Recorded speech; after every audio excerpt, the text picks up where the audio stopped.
Caring Review, print speaking to the blind, celebrating 40 years of audio newspaper production. Welcome to this week's edition of the Glasgow Times podcast, recorded at the Bishop Briggs Media Centre by our amazing volunteers. You can get in touch with us via Facebook, Twitter or Instagram using @QNReview. That is @ CUEANDREVIEW.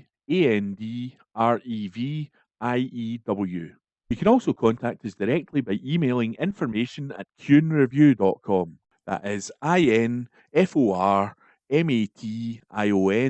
@CUEANDREVIEW.com, or by calling 0141 772 3976. That's 0141 772 3976. Evening Times, October 3. Opinion. George Redmond says SNP-led council needs to listen to Glaswegians for a change. It's official. Glaswegians do not trust the SNP council. The council's annual household survey is out, and it makes grim reading.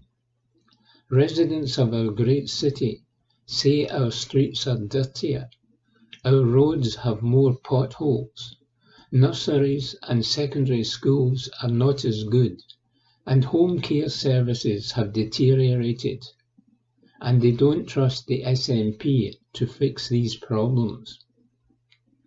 The survey lowlights, because there are no highlights, are only 40% of residents are satisfied with council services, down from 48%.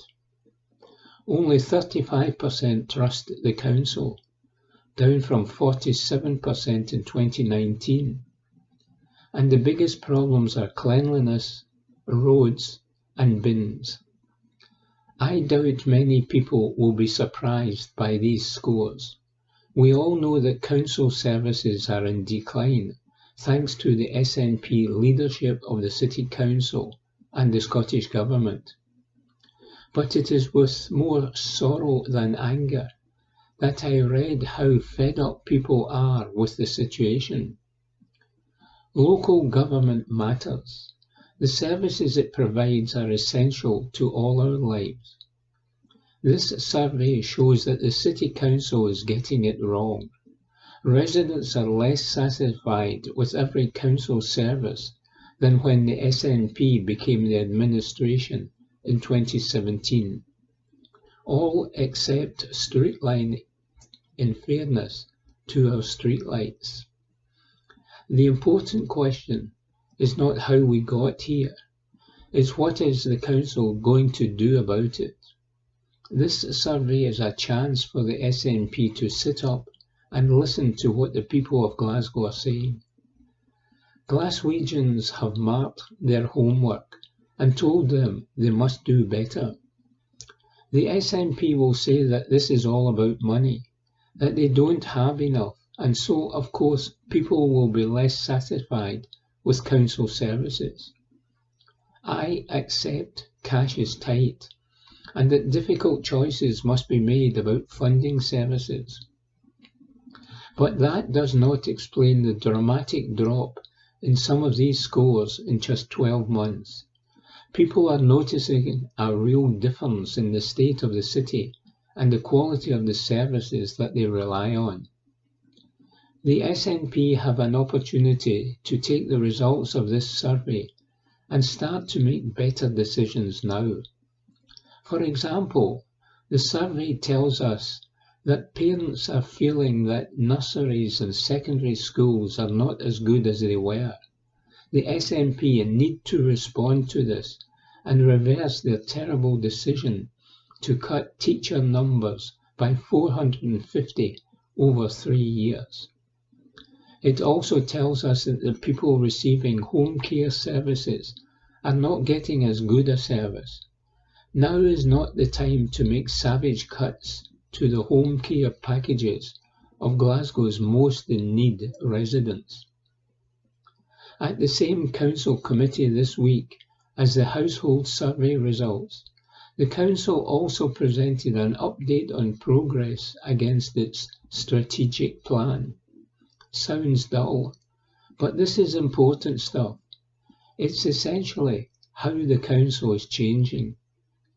Astonishingly, out of 53 commitments aimed at delivering 2 of the city's missions, 51 of them were given green status, from red, amber or green. And that's a problem. While the people of Glasgow are saying the Council is failing them, the Council is telling itself 51 out of 53 of these commitments are going great. It is time the SNP administration stopped listening to itself and started listening to the people it is here to serve, says George Redmond. Evening Times, October 3.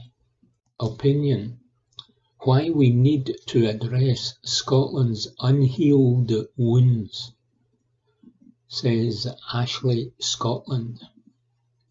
The prevalence of trauma in Scotland is a silent epidemic affecting individuals, families and communities at every level. Defined in the Oxford Dictionary as a physical injury or wound, or a powerful psychological shock that has damaging effects, the impact of trauma can be devastating to our physical and mental health, our employment opportunities, our relationships, and our economic well-being. On a societal level, trauma can fuel criminality, increase social unrest, and hinder the development of a truly just and fair society. Trauma is caused by the act or the events that occur, but the lasting work which so many find so hard to do is in learning how to move past our trauma, to heal and to live a full and meaningful life. Every day as CEO of Thriving Survivors and as someone who has lived the experience of significant childhood trauma, I see the presence of unhealed trauma within Scotland.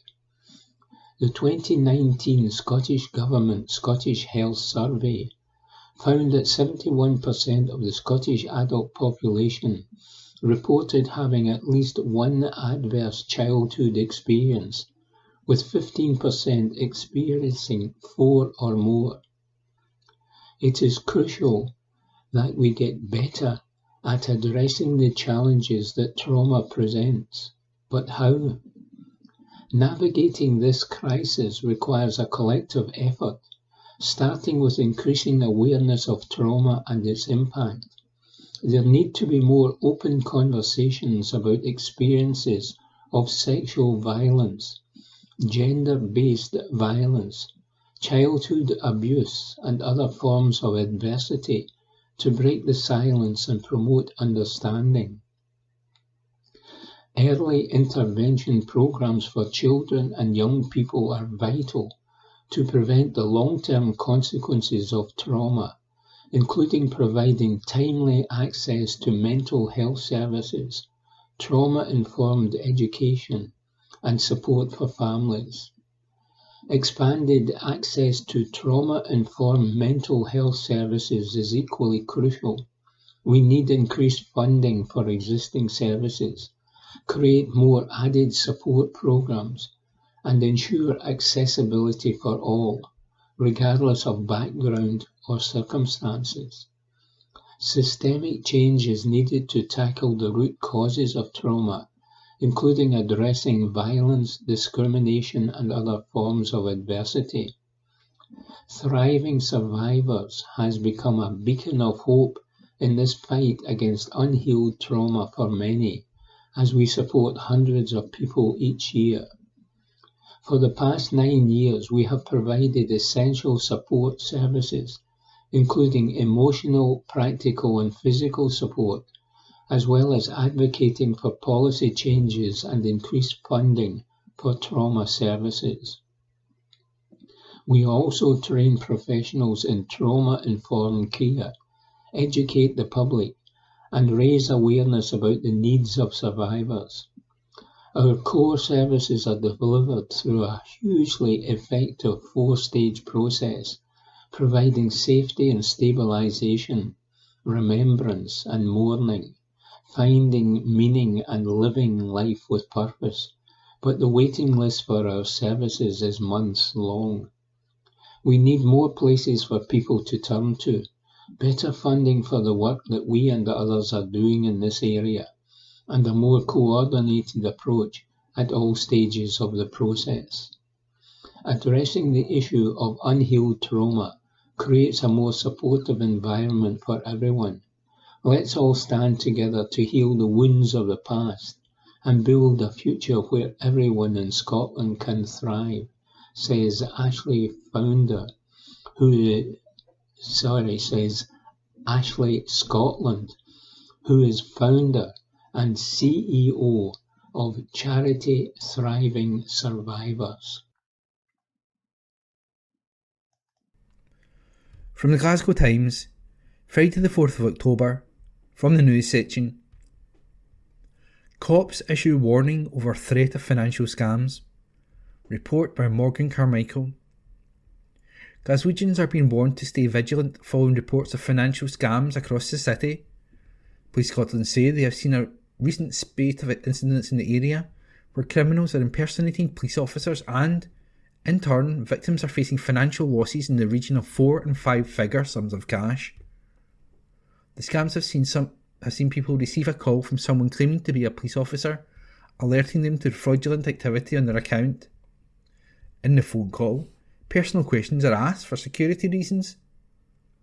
In some cases, the victim is instructed to visit their bank to withdraw money, normally foreign currency, to pass on to a third person.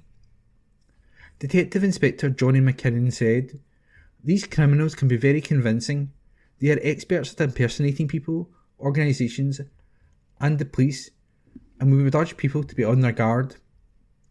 Police officers will never phone members of the public to alert them to fraudulent activity on their account, or ask you to transfer or withdraw money. If you receive a call from someone claiming to be from your bank or financial institution, and you are in any doubt at all, hang up and contact the bank using the phone number on the back of your card or official paperwork. If the caller is genuine, they will understand your hesitation. Never feel pressures into handing over details or withdrawing money." We would encourage people to share this information with any elderly relatives or neighbours to ensure they're aware of these scams and how they can take precautions to avoid becoming a victim. Anyone who thinks they may have fallen victim to this scam is asked to contact Police Scotland on 101. Have you been the victim of a financial scam? Contact news@glasgowtimes.co.uk. That's NEWS @GlasgowTimes.co.uk. And that article was written by Morgan Carmichael. From the Glasgow Times, Friday the 4th of October, from the news section. Council blunder means firework control zone won't go ahead. Report by political correspondent Stuart Patterson. A firework control zone planned for a Glasgow area this year will not be in place after the council missed a key deadline. Pollock Shields was to be the first zone in the city where private use of fireworks would be banned on and around bonfire night. In an administrative blunder, however, the council missed the date for when it had to issue a legal notification. The notice had to be published 60 days before the date it was due to come into force.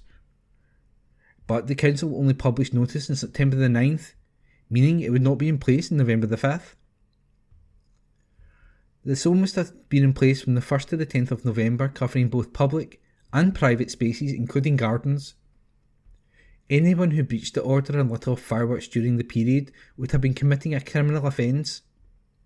The council has apologised to people in the area who had welcomed the news it was to be subject to a ban on fireworks over the Guy Fawkes night period.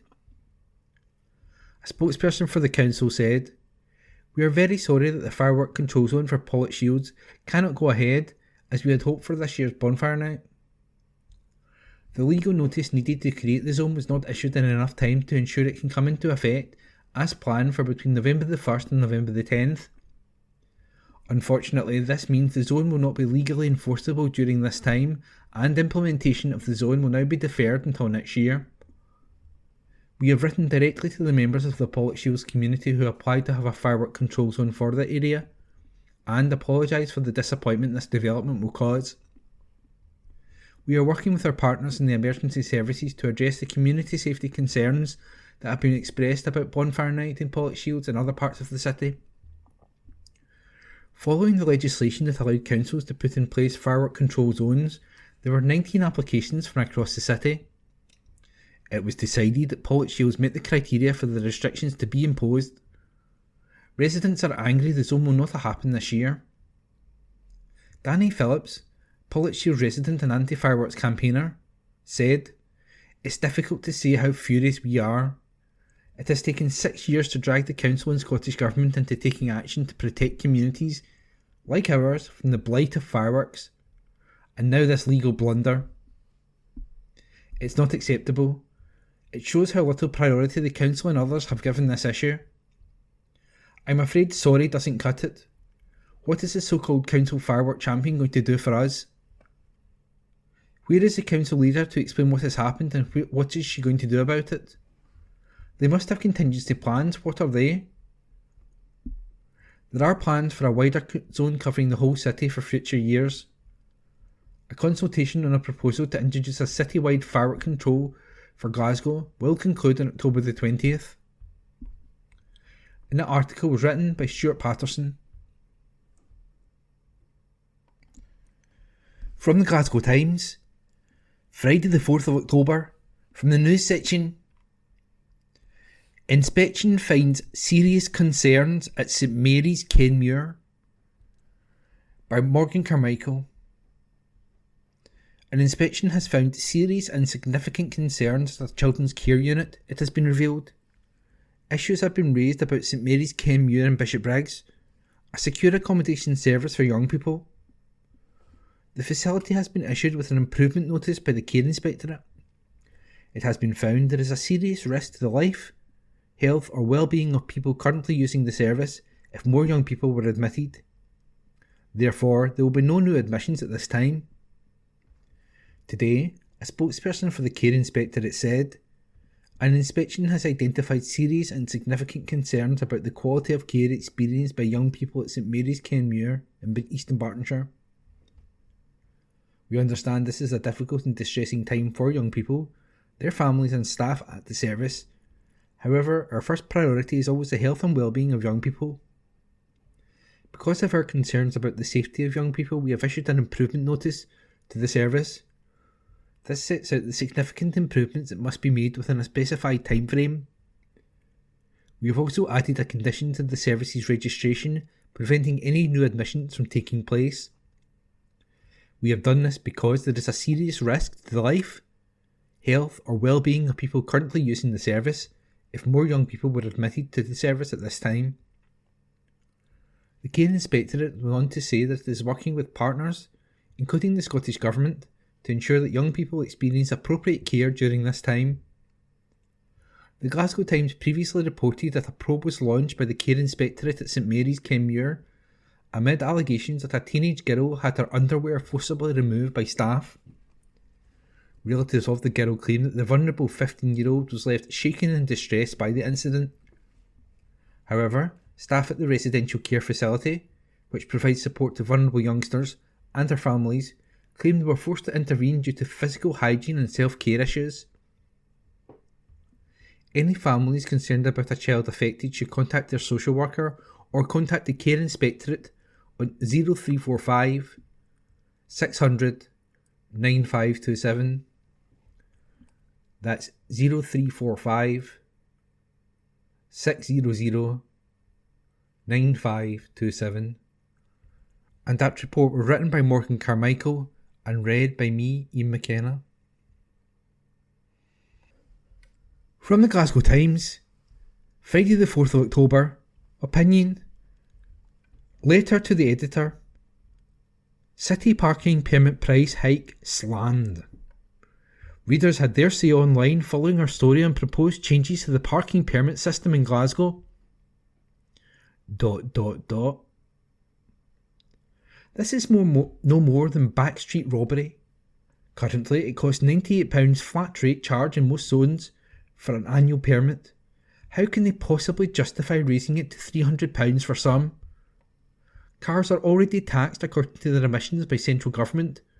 Local government should not be allowed to impose an emissions-based scheme. And anyway, when a car is parked, it produces no emissions.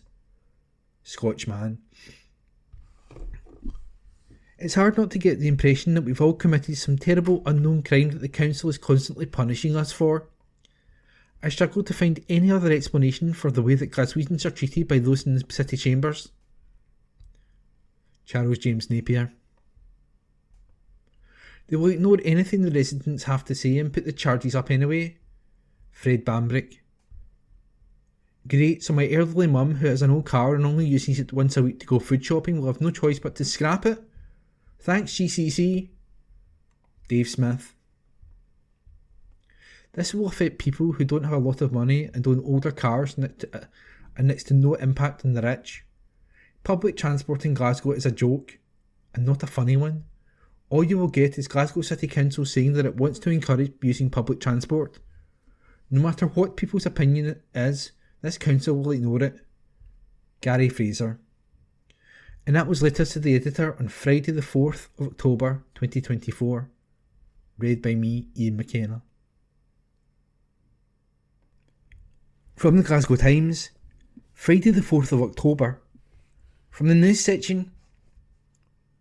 Probe over 3 people who died after treatment by Health Board. Report by Connor Gordon. A hearing into the death of 3 people who died following treatment by the Greater Glasgow Health Board took place today. The deaths of Stephen Britt, 40, Andrew Judge, 37, and Colleen Higgins, 22, will be subject to a fatal accident inquiry, FAI. A probe is to take place into the care and treatment all 3 received while in the care of the Health Board. Mr. Britt was found dead at his home in Glasgow's Govan Hill on November the 28th, 2018. Mr. Judge died in hospital on December the 4th, 2018, following an incident at Glasgow's Central train station. Miss Higgins died in hospital on February the 9th, 2019, following an incident at her home in Balloch, West Dunbartonshire. A preliminary hearing today at Glasgow Sheriff Court was addressed by Fiscal Deputy Jennifer Guy. Miss Guy stated, "The Crown anticipates citing 11 witnesses in relation to Mr. Britt, 14 witnesses for Mr. Judge and 12 witnesses for Miss Higgins. Currently, the Crown anticipates 4 weeks roughly will be required. The relatives of Mr. Judge are to say whether they wish to give evidence by affidavits. Discussions are ongoing with the relatives of Miss Higgins as to whether they will give evidence by affidavits. The British Transport Police and Police Scotland will not be taking part in the proceedings. The families of Mr. Judge and Miss Britt will not be represented." Sheriff Stuart Reid asked Greater Glasgow Health Board solicitor Eleanor Payton whether it was appropriate to have all 3 deaths conjoined for the probe. She replied, "I'm not sure it is entirely appropriate, but we didn't have an option about that." The matter was deferred for a further preliminary hearing in February next year. An article written by Connor Gordon. From the Glasgow Times, Friday the 4th of October, from the news section. Terrified girl, 12, bolted from bus stop after man kept asking questions. This article is an exclusive by Esther Tarnay. A Glasgow man stared at a young girl in public and kept asking her questions. The 12-year-old girl was wearing her school uniform, waiting on her school bus at a bus stop in Paisley Road West on December the 13th, 2023. Khan Hassan approached and started staring at her. Without prompt, the 42-year-old asked her which school she went to. The girl was scared and apprehensive because he was much older and unknown to her, but she replied. The East End resident asked what year she was in.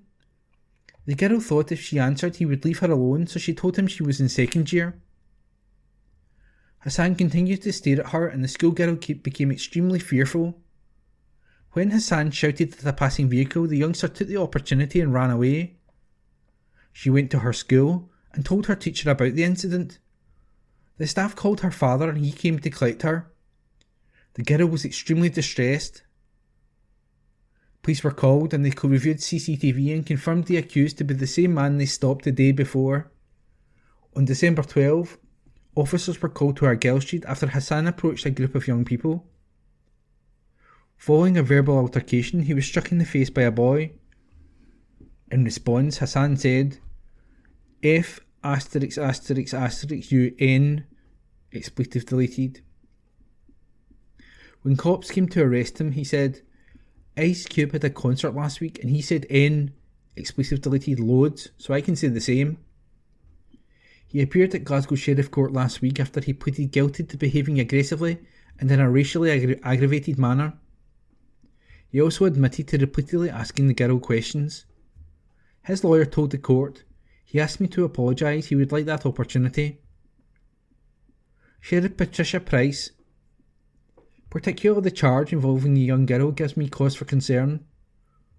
The sheriff said, she is so young she must have been terrified. Hassan was sentenced to 200 hours of unpaid work, and that article was an exclusive by Esther Turneye. From the Glasgow Times, Sunday the 6th of October, from the news section. Care home worker accused of killing 90-year-old resident. Report by Grant McCabe. A former care home worker is to stand trial charged with killing a 90-year-old resident. Helen Gibson, 63, is accused of attacking Leo McGuigan on December the 17th, 2022. The incident is said to have occurred at the village care home in Cumbernauld. Prosecutors claim Gibson did shout and swear at the pensioner. She is said to have pushed Mr McGuigan, calling him to strike a wall and fall to the ground. The indictment states he was severely hurt and that he later passed away at the Glasgow Royal Infirmary on January the 4th, 2023. The case called for a hearing at the High Court in Glasgow last week. Gibson, of Muirhead in North Lanarkshire, faces a charge of culpable homicide. Gibson's lawyer Patricia Bailey stated, she pleads not guilty. Thomas Ross KC is due to lead the defence team at trial.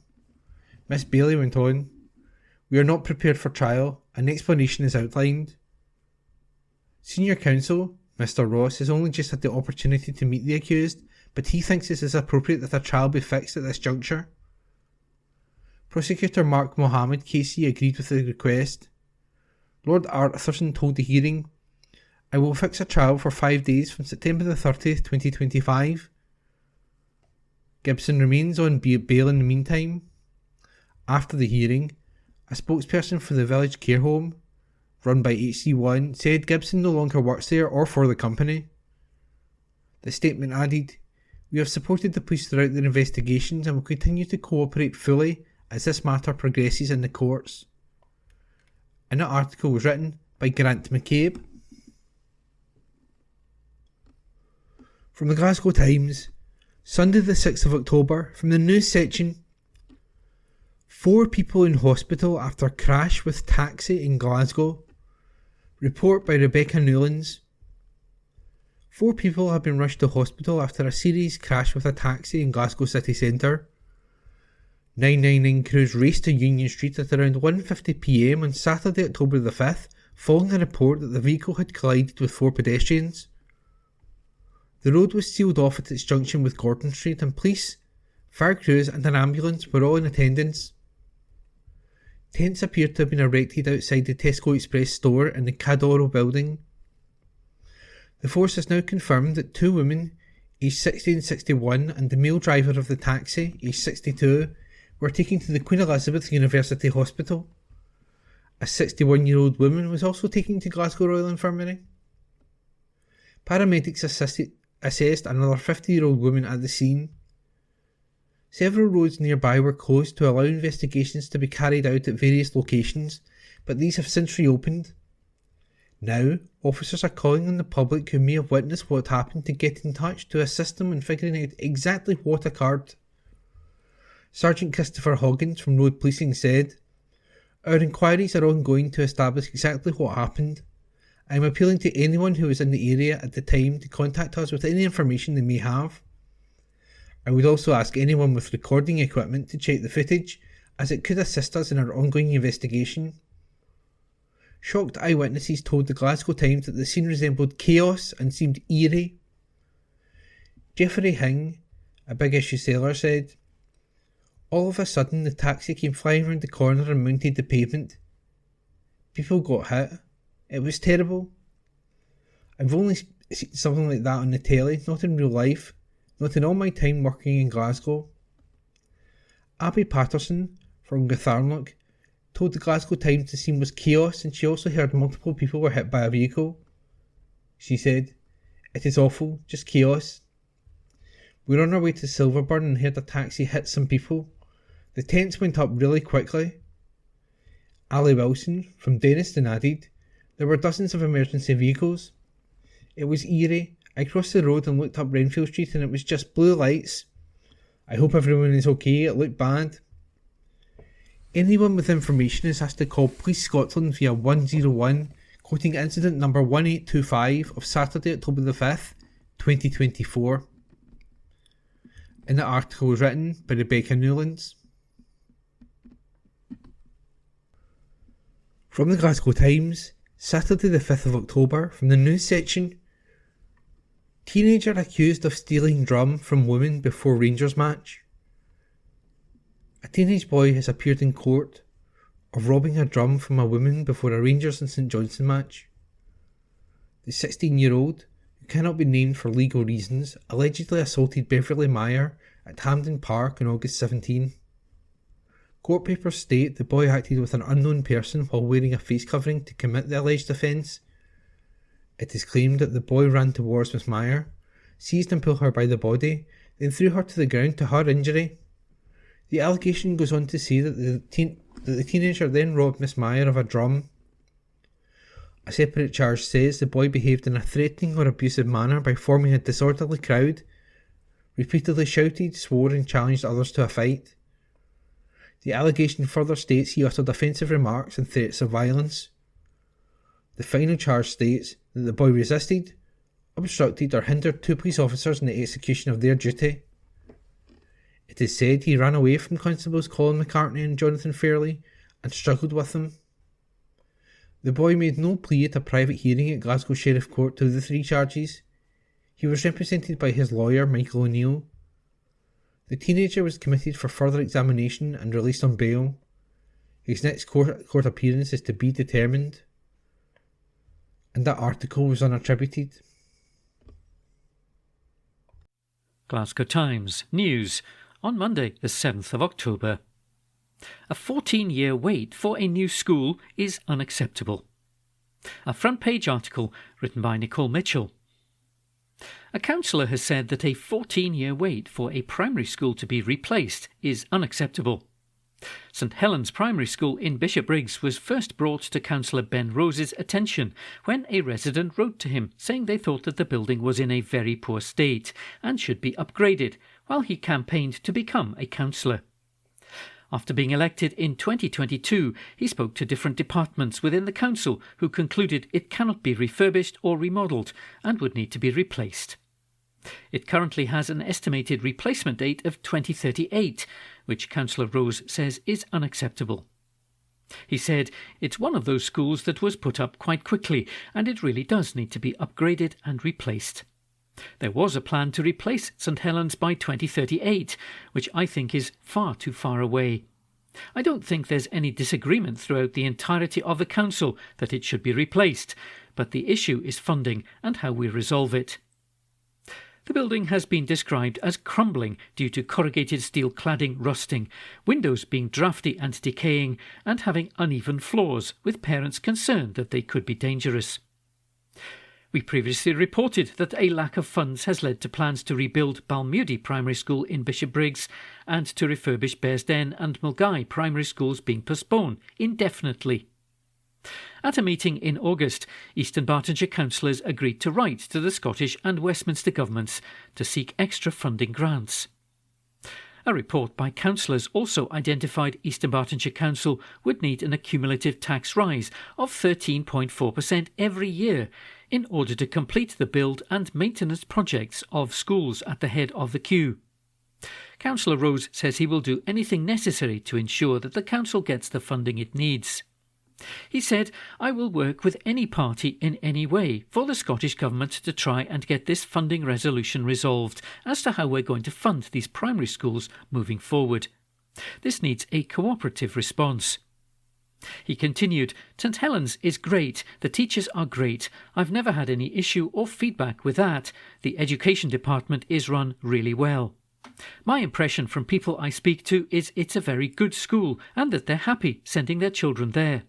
They're proud of their school, and so they should be, but the concern always revolves around the building. It has a really out-of-date feel to it."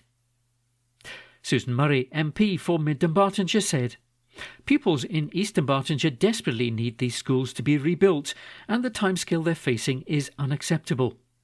We have 4 schools that cannot be built without a 13.4% council tax hike, which is completely impractical.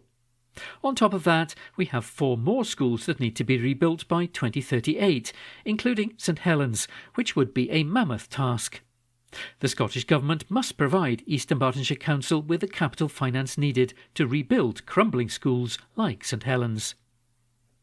Councillor Gordon Lowe, leader of East Dunbartonshire Council, said, "The council is currently looking at our school estate to determine what investment will be required to meet net zero public sector building standards. St Helens Primary School in Bishopbriggs is one of 4 school buildings in East Dunbartonshire which cannot be refurbished or remodelled because of the nature of their construction and will therefore need to be replaced in order to meet the standard. Council officers are currently investigating options and costs and will report their findings within the overall investment strategy to Council as part of the 2025-2026 budget process. Essential and routine maintenance of our school buildings will, of course, continue to be carried out as required." A front-page article written by Nicole Mitchell. Glasgow Times News on Monday the 7th of October. "The city centre will be a building site, but it absolutely will be worth it," says Susan Aitken. An article written by Stuart Patterson. "Parts of Glasgow city centre will be a literal building site for the next few years, but will be absolutely worth it," Susan Aitken has said. The council leader was speaking about the ongoing transformation underway in some of the city's busiest streets. At the Glasgow Business Awards, Ms Aitken said the disruption people are experiencing just now will produce benefits for everyone who uses the city centre. Work continues on Sauchiehall Street, with Argyle Street, George Square and surrounding streets due to see work commence soon as part of the Avenues project and a redesign of the city's most famous square. The council leader said on completion it will all be worth the effort. Ms Aitken said, "I'm going to be honest with you. Over the next few years, various parts of the city centre are going to be literally building sites, and that includes George Square. But I can assure you it is absolutely going to be building for the better. And the new city centre that's going to emerge from that will be totally worth the effort. It will still be the Glasgow city centre that we know and love, but brighter, fresher, healthier and more accessible, and I think incredibly vibrant, even more vibrant than it is just now." Ms Aitken told business leaders at the event hosted by Glasgow Chamber of Commerce that the city was seeing success stories as it looks to recover from the COVID pandemic. She said, "While some aspects of our economy have changed for the good and are not going to be coming back, and that will take some getting used to, there are plenty of examples of positive change, and in a lot of areas we are returning to pre-COVID levels of performance. To give just one example, the visitor numbers that were unveiled last week for last year are a case in point. Almost 26 million people visited Glasgow last year, and they contributed £2.3 billion to our city economy." Ms Aitken said there was more investment coming to Glasgow. She said, "The transition that we're experiencing, and particularly in the city centre, is inevitably going to have some disruptions and the occasional setback over the next couple of years, but we're attracting record levels of investment. We've got billions of committed development in the pipeline, and we're already seeing parts of the city that have been gap sites for decades in some cases, now with new homes, new businesses coming out of the ground and creating new neighbourhoods in our city again." An article written by Stuart Patterson. Glasgow Times News on Monday the 7th of October. Former care home worker is accused of killing a 90-year-old resident. An article written by Grant McCabe. A former care home worker is to stand trial, charged with killing a 90-year-old resident. Helen Gibson, who is 63, is accused of attacking Leo McGuigan on December the 17th, 2022. The incident is said to have occurred at the Village Care Home in Cumbernauld. Prosecutors claim that Ms Gibson did shout and swear at the pensioner. She's said to have pushed Mr McGuigan, causing him to strike a wall and fall to the ground. The indictment states that he was severely hurt and that he later passed away at Glasgow Royal Infirmary on January the 4th, 2023. The case called for a hearing at the High Court in Glasgow last week. Ms Gibson of Muirhead in North Lanarkshire faces a charge of culpable homicide. Ms Gibson's lawyer, Patricia Bailey, stated she pleads not guilty. Thomas Ross, KC, is due to lead the defence team at the trial. Ms Bailey went on, "We're not prepared for trial. An explanation is outlined. Senior counsel has only just had the opportunity to meet the accused, but he thinks it's appropriate that the trial be fixed at this juncture." Prosecutor Mark Mohammed, KC, agreed with the request. Lord Arthurson told the hearing, "I will fix a trial for 5 days from September the 30th, 2025. Ms Gibson remains on bail in the meantime.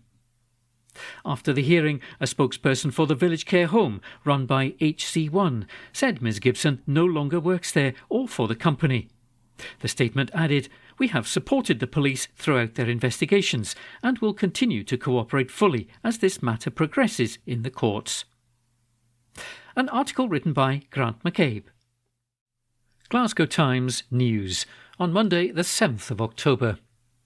4 people in hospital after a crash with a taxi in Glasgow. An article written by Rebecca Newlands. 4 people have been rushed to hospital after a serious crash with a taxi in Glasgow city centre. 999 crews raced to Union Street at around 1:50 p.m. on Saturday following a report that the vehicle had collided with 4 pedestrians. The road was sealed off at its junction with Gordon Street, and police, fire crews and an ambulance were all in attendance. Tents appeared to have been erected outside the Tesco Express store in the Cardoro building. The force has now confirmed that 2 women, aged 60 and 61, and the male driver of the taxi, aged 62, were taken to the Queen Elizabeth University Hospital. A 61-year-old woman was also taken to the Glasgow Royal Infirmary. Paramedics assessed another 50-year-old woman at the scene. Several roads nearby were closed to allow investigations to be carried out at various locations, but these have since reopened. Now officers are calling on members of the public who may have witnessed what happened to get in touch to assist them in figuring out exactly what occurred. Sergeant Christopher Hoggins from Road Policing said, "Our inquiries are ongoing to establish exactly what happened. I'm appealing to anyone who was in the area at the time to contact us with any information that they may have. I would also ask anyone with recording equipment to check the footage, as it could assist us in our ongoing investigation." Shocked eyewitnesses told the Glasgow Times that the scene resembled chaos and seemed eerie. Geoffrey Hing, a big issue seller, said, "All of a sudden the taxi came flying around the corner and mounted the pavement. People got hit. It was terrible. I've only seen something like that on the television, not in real life. Not in all my time working in Glasgow." Abby Peterson from Gathamlock told the Glasgow Times that the scene was chaos, and she also heard multiple people were hit by a vehicle. She said, "It's awful, just chaos. We're on our way to Silverburn and heard a taxi hit some people. The tents went up really quickly." Ali Wilson from Denniston added, "There were dozens of emergency vehicles. It was eerie. I crossed the road and looked up Renfield Street, and it was just blue lights. I hope everyone is okay. It looked bad." Anyone with information is asked to call Police Scotland via 101, quoting incident number 1825 of Saturday, October the 5th, 2024. An article written by Rebecca Newlands. Glasgow Times, on Monday the 7th of October. Lifestyle. Tens of thousands flock to Glasgow for the Great Scottish Run. An article written by Ava White. Tens of thousands of people ran through the streets of Glasgow as part of Scotland's largest weekend of running. More than 30,000 runners flocked to the city on Sunday as the AJ Bell Great Scottish Run returned for another fun-filled year. The action got underway with a 10-kilometre elite wheelchair race, leaving George Square at 8:25 a.m, followed by 3 colour-coordinated waves of runners, setting off between 8:30 a.m. and 8:58 a.m. Later in the morning, the first wave of half-marathon runners set off at 10 a.m, with the final wave leaving at 12 p.m. Taking home first place in the men and women's half-marathons were Scottish long-distance runners Callum Hawkins and Natasha Phillips. Charging up the atmosphere were Heart Radio breakfast show hosts Des Clark and Jennifer Rioch. STV weather presenter Sean Batty and Glasgow Warriors players Duncan Weir and Kyle Stain then rang the start bell. Runners passed various Glasgow landmarks and had the opportunity to run over the Kingston Bridge before crossing the finish line in Glasgow Green. Paul Foster, Chief Executive of the Great Run Company, said, "What a weekend!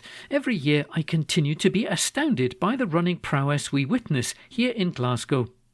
This weekend has been a running party atmosphere like no other, and I congratulate each and every one of our participants for their incredible achievements." Many of those taking part were raising money for personal causes and charity fundraisers.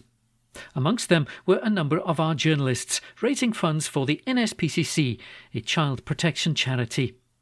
Its Glasgow office supported an estimated 8,200 Scottish children last year on a wide range of issues. The Glasgow Times team was made up of current and former colleagues as well as journalists from the Herald and the National.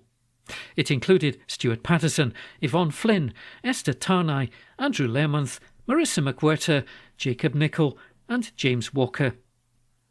Esther Tarnay said, "This was my first time running at such an event and I had an incredible experience. I'm very grateful to everyone who came and cheered us on. I decided to sign up to support the NSPCC. Through my work, I've learned about the amazing job they do supporting children across the UK with their many services." Stuart Patterson added, "The Great Scottish Run is a super event to take part in, with thousands of runners and people cheering you on along the way. It was particularly enjoyable this year to take part with colleagues in the Glasgow Times and Friends team to raise funds for the NSPCC. I've taken part in several runs in many different places over the years, but there's always something special about participating in your home city." The Great Scottish Run will return to Glasgow next year, with further information available online. An article written by Ava White. Glasgow Times, on Monday the 7th of October. Lifestyle. I was the back end of a panto cow. The Crown star on his Glasgow debut and on being Poirot. An exclusive article written by Anne Fotheringham. It was Christmas 1978 and a young English actor is making his stage debut at the Citizens in Glasgow. I was the back end of a pantomime cow in Dick Whittington. Alex Norton was the very fine dame and Kieran Hans was the Moroccan chief of police, says Michael Maloney with a snort of laughter. How great is that? I remember that the tickets were only 50p. I had a lot of fun in Glasgow. Now one of the most recognisable actors on British stage and screen, he played Prime Minister Edward Heath in The Crown, has appeared in successful television dramas and films like Kenneth Branagh's Belfast, Magpie Murders and Iron Lady, and is a Royal Shakespeare Company leading light. Michael is returning to the city to play one of the world's most famous detectives. Michael is starring as Hercule Poirot in the first UK stage version of Murder on the Orient Express, Agatha Christie's nail-biting thriller about a killer at large on a snowbound train, and he cuts a dashing figure in the publicity photos. "Ah, it's my own moustache, that's the secret," he says wisely. "I tried sticking one on, but it just kept falling off." So many great actors have played Poirot. Kenneth Branagh was fantastic, David Suchet, Peter Ustinov. I'm the right age for Albert Finney, so he has stuck in my mind too. They're all incredible. I won't be completely different, but in a theatre show you have to raise your voice a lot more. I'm a bit more of an expressive Poirot. Michael adds he's still calm and collected, but you can't rely on the TV close-ups, so you have to show your emotions a lot more. Lucy Bailey's new production of Ken Ludwig's adaptation also stars Bob Barrett as Monsieur Bouc and Rebecca Charles as Greta Olson. "This is the first stage production of Murder on the Orient Express. Can you believe it?" says Michael. "It feels so theatre-y. You wonder why it's never been done before. It's a really good show, I think, and people will love it. There are plenty of surprises, even if you know the ending. I'm so thrilled to be part of it." Michael is loving the experience of touring around the UK, he says. Glasgow is one of the earlier stops, then there's a break for Christmas, then a further run through to May 2025. "I love touring. I've acted on the stage all my life, but there was a period of about 17 years when I was a carer for my parents and a single parent for my daughter, so I had to stay at home," he says. "It was okay to get away for a day or so to do some television work, but I couldn't tour around the country, so theatre had to take a bit of a back seat." He adds, "I learned a lot about life during that time. I learned what was important." Michael grew up in Suffolk in the late 1950s and the early 1960s, where he discovered a talent for acting at school. "I was in a school play and did quite well, and I thought, excellent, this is my ticket out of here," he says with a laugh. "I was just delighted I had done something right at school. I became a stagehand at 16. Actually, I came to the King's in Edinburgh when I was 18 to work at the festival, and then I went to drama school." Michael's daughter Martha has just graduated from Bristol's Old Vic Theatre School. She's currently working on a short film with, funnily enough, former Poirot actor David Suchet, who made the famous role his own on television for almost 20 years. "It's an exciting time for Martha and for her father," says Michael, "but the industry, from a young person's point of view, has changed almost beyond recognition. There used to be a system," he says a little sadly. "There were about 50 companies doing repertory theatre, and that's where you went. We have lost that, and it's much more of a free-for-all. It's a different game now." Murder on the Orient Express is at the King's Theatre in Glasgow from October the 8th to October the 12th. An exclusive article written by Anne Fotheringham. Glasgow Times News on Monday the 7th of October. More than 40,000 people sign a petition to keep a homeless shelter open. An article written by Catherine Hunter. More than 40,000 people have signed a petition to keep Glasgow's night shelter open after it was served with an enforcement notice by the City Council. Homeless Project Scotland is a charity run entirely by volunteers, and it looks to offer a safe haven for those experiencing homelessness. As well as offering advice, the organisation is known for its soup kitchen, which serves hot food 365 days a year, a 24/7 emergency hotline to provide advice to people across the country, and a mobile food van, which serves free meals to vulnerable people in multiple locations. The emergency night shelter has helped more than 8,000 people in need of accommodation since January this year. It's now facing closure after Glasgow City Council sent an enforcement order following complaints from the local community council, residents and businesses in connection with the unauthorised use of the premises. The enforcement notice was served last month and allows a 6-week period of appeal. Once it reaches October the 18th and no appeal has been submitted, the charity has 3 months to stop using the premises. The Council has confirmed that Homeless Project Scotland can still lodge a planning application for a change of use, but no appeal or application has been received at this stage. Colin McInnes, who is the chairman of the charity, has confirmed that his organisation is working to put together a planning application and will be appealing the notice. He said, "It's with great concern that we address the enforcement notice threatening the closure of our volunteer-led night shelter in Glasgow, the only one of its kind in Scotland.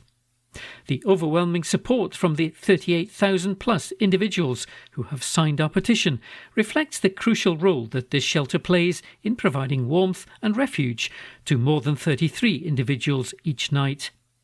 We are hopeful that the First Minister of Scotland will consider the voices of our community and the urgent needs of our most vulnerable homeless population. We urge everyone to sign and share the petition to stand in solidarity with those in need during this critical time. If the shelter closes, people will die on the cold streets alone. Step up today and sign our petition." Glasgow City Council says it has encouraged Homeless Project Scotland to submit a planning application and has been left with no choice but to scrutinise how the building is operated. A council spokesperson said the occupants have not submitted a planning application for a change of use, despite efforts to encourage them to do so. There's also been a lack of engagement from the property owner. Therefore, there's been no opportunity to scrutinise how the building is operated to ensure that it is safe, well managed and satisfies the relevant policies. There's also been no evidence provided to show that it complies with Care Inspectorate national standards. There have been multiple crime reports and complaints linked to these premises since it began to be used as an unauthorised homeless shelter in December 2023. Based on the available evidence, fears from residents and businesses that the unauthorised use of the building is directly contributing to the antisocial behaviour and crime in the area appear to be well founded. To protect the safety and well-being of the community, and given the previous lack of engagement from the occupants to progress with a planning application, we believe it's necessary to take action to cease the unauthorised use of these premises. It remains open for the occupants to submit a planning application for assessment through the usual process. An article written by Catherine Hunter. Glasgow Times on Monday the 7th of October. Opinion. Don't be suckered by the comeback kings. A column written by Mike Daly. Philip Schofield's Robinson Crusoe-styled attempt to redeem and rehabilitate his TV career isn't new. Disgraced and failed leaders have been at this for centuries. Justinian II ruled the successful Byzantine Empire in the late 7th century for a decade, until his self-indulgent lifestyle and tax hikes led to his exile and his nose being cut off. Yet he made a remarkable Lazarus-like comeback 10 years later, retaking the throne before being executed in 711 AD. What goes up comes down. One of the greatest comebacks was Vladimir Lenin, who was exiled to Siberia for sedition.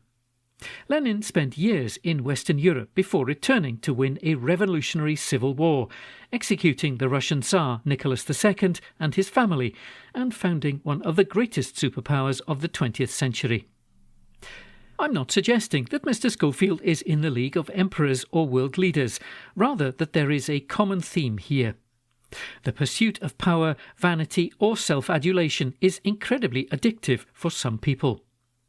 From last week's viewing figures and public opinion, Gordon the Gopher may have a better TV comeback chance. Speaking of wannabe comeback kids, we have two clear frontrunners, Donald Trump and, more curiously, our disgraced and hapless former Prime Minister, Boris Johnson. Mr. Trump is running for a second term as President of the United States on the 5th of November. The only US president to win 2 non-consecutive terms was Grover Cleveland, who took presidential office in 1884 and then 8 years later in 1892. Can Mr. Trump pull this off? What seems remarkable is how Donald Trump can even be a presidential candidate as a convicted felon on 34 charges of falsifying business records. The Teflon Trump awaits sentencing on his New York City hush money case and has ongoing criminal proceedings for election interference in Washington, D.C., while proceedings in Georgia have been paused. Mr. Trump has a slew of personal scandals and allegations of unspeakable behaviour against him, yet none of this seems to concern his core voter base. Having no shame seems to work for Donald Trump, rebutting any accusations as fake news and never apologising for anything is all part of the Trump playbook. Back in Blighty, our own inverted pyramid of piffle, Boris Johnson.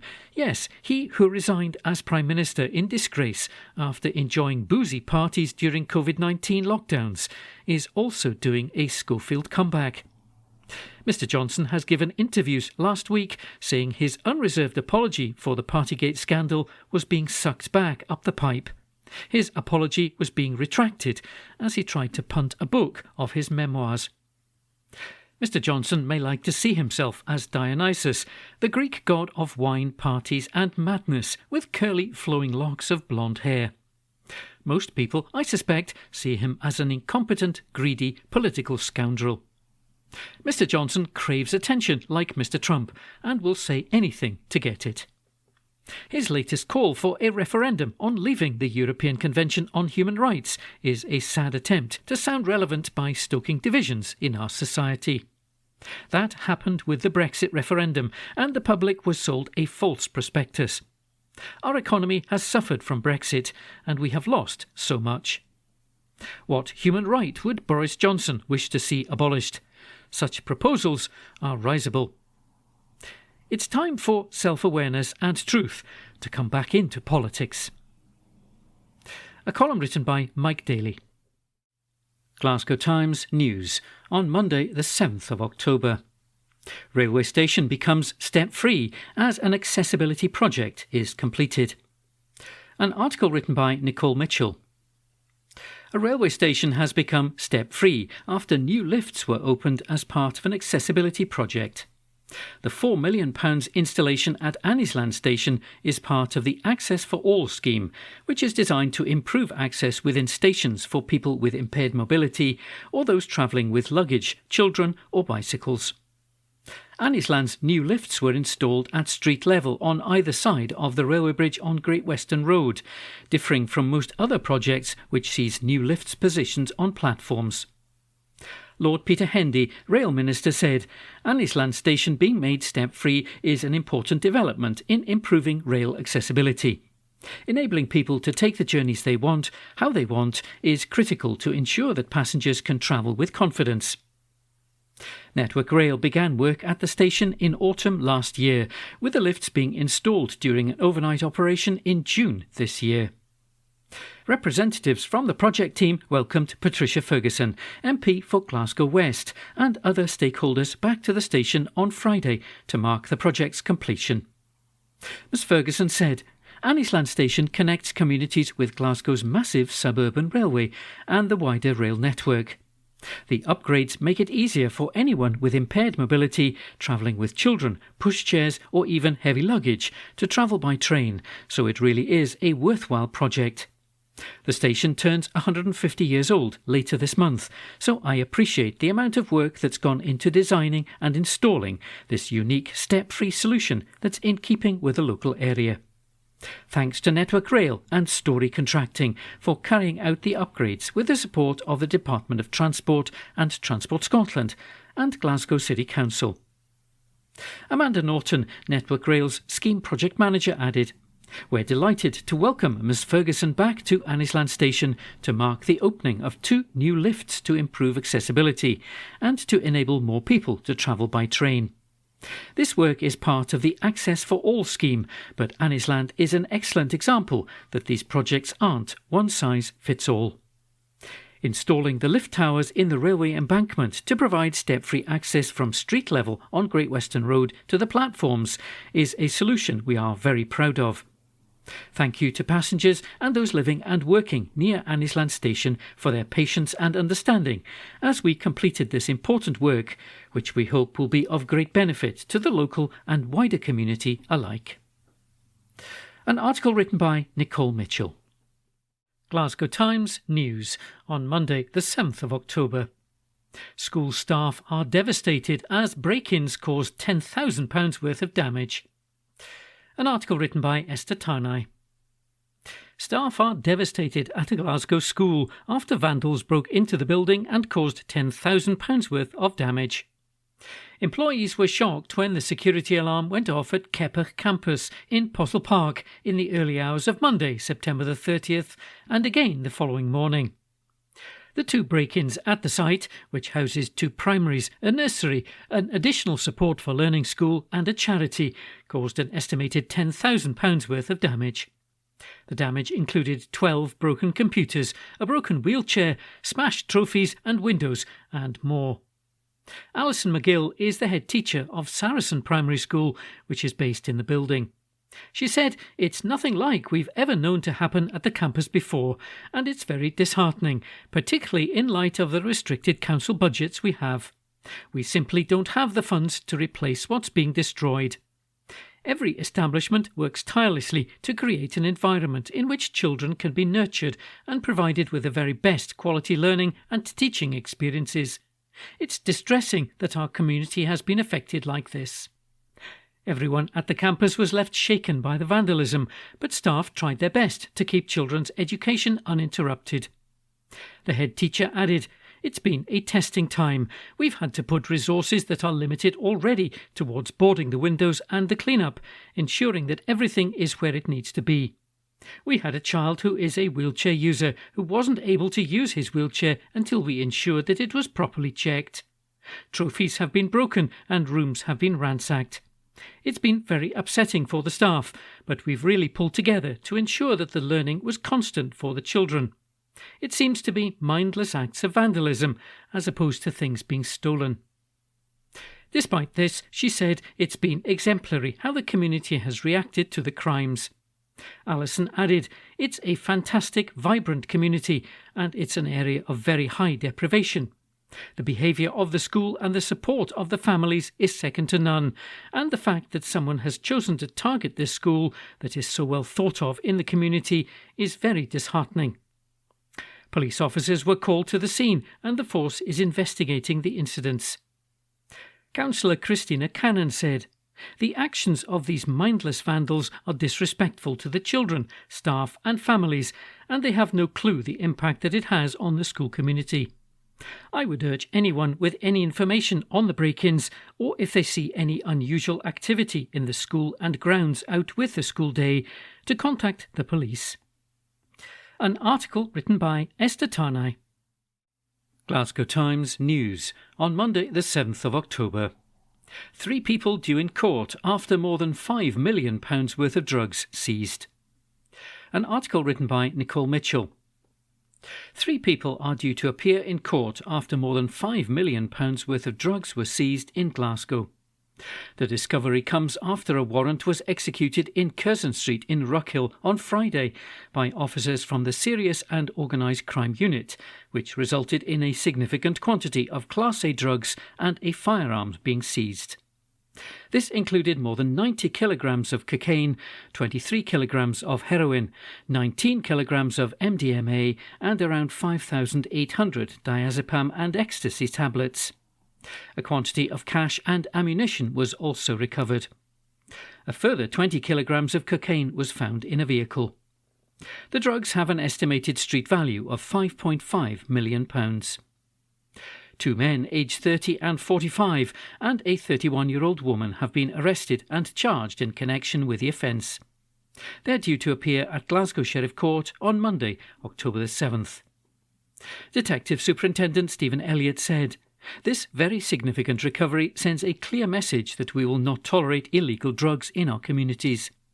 We're determined to protect the public from this harmful criminality by disrupting the cultivation and sale of illegal substances, preventing them from being circulated on the streets of Scotland, and addressing the concerns of local people. This action underlines our commitment to the Serious Organised Crime Task Force and the country's Serious Organised Crime Strategy. Information from the public is absolutely crucial to our work, and we ask anyone with knowledge about drugs activity in their area to contact Police Scotland on 101. An article written by Nicole Mitchell. From the Glasgow Times on Tuesday the 8th of October 2024, from the news section. Body recovered from River Leven in search for missing man. And this article was written by Ben Waddell. A body has been found in the search for a missing Renton man. Police have been searching for Jamie Gardner since he was last seen at Renton train station on Wednesday, October the 2nd. The force says the body of a man was recovered from the River Leven in the Glasgow Road area of Dumbarton. The discovery was made at around 10:45 a.m. on Monday, October the 7th. Officers say formal identification is yet to take place. However, the family of the 47-year-old have been informed. Cops are not treating his death as suspicious, and a report will be sent to the Procurator Fiscal. A spokesperson for Police Scotland said around 10:45 a.m. on Monday, October the 7th, 2024, the body of a man was recovered from the River Leven in the Glasgow Road area of Dumbarton. Formal identification has yet to take place, but the family of Jamie Gardner, 47, reported missing from Renton on Friday, October the 4th, have been made aware. There are not believed to be any suspicious circumstances, and a report will be sent to the Procurator Fiscal. And that article was by Ben Waddell and recorded by me, Caroline. From the Glasgow Times on Tuesday, the 8th of October 2024. From the news section. Glasgow's Duke of Wellington cone climber unmasked. And this article was written by Caroline Wilson. It is arguably Glasgow's best known non-intended landmark, and according to Banksy was the reason he chose the city for his first solo show in 14 years. The Duke of Wellington statue has not been without a cone since at least the 1980s, but the identity of those who risk life and limb to return it if it happens to topple off has remained a mystery, a bit like the street artist's identity, until now. A video shared on X showing a man clambering up to return it to the A-listed monument has caused upset for pulling back the curtain on the city's service of statue climbers. Ian McNeill wrote, this isn't supposed to be seen, how the cone gets up there. Now everything is ruined. The aura, the mystery, the mystique. The curtain has been pulled back. Another said, it's amazing to watch the knights from the ancient order of the sacred cone hard at work replacing the sacred cone. A ceremony steeped in mystery, truly a rare sight for any visitors to Glasgow. Paul Cochrane wrote, beginning to think there is a secret statue watcher society in Glasgow with a carefully planned plonk it back on protocol.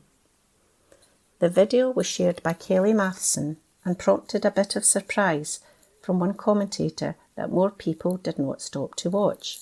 He said, can't believe people just walk on by, surely applause is merited. However, the video has also reignited the debate over a practice that has divided the public and probably council leaders since it began. At FM Lochern Head posted, the glorification of this childish nonsense by the establishment in Glasgow is patronising and condescending. A council spokesman said, anyone climbing on the Duke is putting themselves and others at risk of harm and is potentially damaging an A-listed statue. In 2005, Glasgow City Council and Strathclyde Police took a stance of asking the public not to replace the cone, citing minor damage to the statue and the potential for injury when attempting to place a cone. In 2011, the Lonely Planet Guide included the statue in its list of the top 10 most bizarre monuments on Earth. 2 years later, the council put forward plans for a £65,000 restoration project that included a proposal to double the height of its plinth and raise it to more than 6 feet, 1.8 metres in height, to deter all but the most determined of vandals. Their planning application contained an estimate that the cost of removing traffic cones from the statue was £100 per call-out, and that this could amount to £10,000 a year. The plans were withdrawn after widespread public opposition, including an online petition that received more than 10,000 signatures. As the council indicated that the action against the practice could still be considered, the art political organisation National Collective organised a rally in defence of the cone. In 2014, in support of the Scottish independence referendum, the statue was fitted with a yes cone, as well as a flag fitted in the statue's stirrup. In June 2023, to promote his exhibition at the Gallery of Modern Art, artist Banksy declared that the statue was his favourite work of art in the UK. And that article was written by Caroline Wilson. From the Glasgow Times on Tuesday, the 8th of October 2024, from the news section. Janie Godley has shared an update on her condition. And this article was written by Alistair Ferguson. Janie Godley has praised the NHS and her spectacular carers as she shared an update on her condition from her hospice bed. Godley is currently receiving end-of-life care after receiving the news that her cancer had spread after being diagnosed with ovarian cancer in 2021. The Scottish comedian shared the devastating news in September, saying her chemo ran out of options and that she couldn't take it anymore. Godley updated her fans in a video from the hospice where she thanked everybody as she confirmed she has had some issues with sickness. She then went on to speak highly of the hospice carers and the NHS despite them being on their knees. She said, "The care here is absolutely spectacular, as you would imagine, as is the care in the NHS. I mean, how many people manage to prop up that huge system and still work when a lot of them are on their knees? So I can't thank everybody enough." She then went on to say that she has been learning a lot about new ice lolly flavours via her daughter Ashley Story.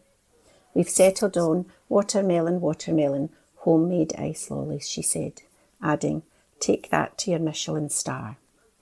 Godley then ended the video addressing that it is hard to speak about death, but she said these are conversations we all have to have at some point in our lives.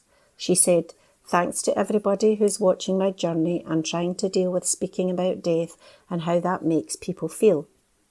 You got to know it's hard, but these are conversations we all have to have at some point or not, but I'm sending you all my love." Godley shot to viral fame with her dubbed comedy videos of Nicola Sturgeon's coronavirus news briefings during the pandemic. In 2021, she revealed she had ovarian cancer, but in 2022, the comedian was given the all clear after a scan showed no evidence of disease. However, she later announced that another scan had showed signs of the disease in her abdomen. Despite the news of her cancer return, she continued with her comedy tour in February and March 2023. And that article was written by Alistair Ferguson. From the Glasgow Times on Tuesday, the 8th of October 2024, from the news section. Police probe underway after newborn baby died in Glasgow. And this article was written by Ben Waddell. A newborn baby has died after being rushed to hospital in Glasgow, sparking a police probe.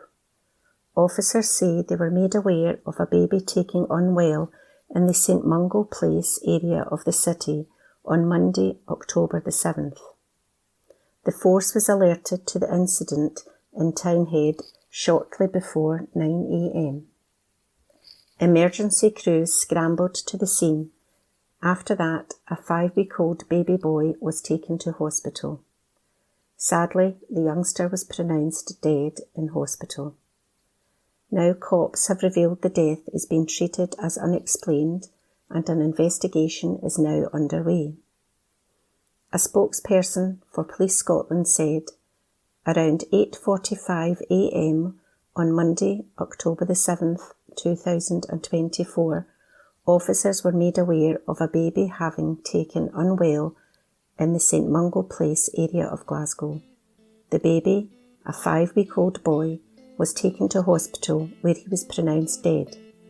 The death is being treated as unexplained and inquiries are ongoing. And that article was by Ben Waddle.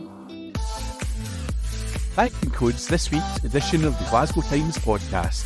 Please remember to subscribe to our channels at Q and Review and to tell your friends about our service.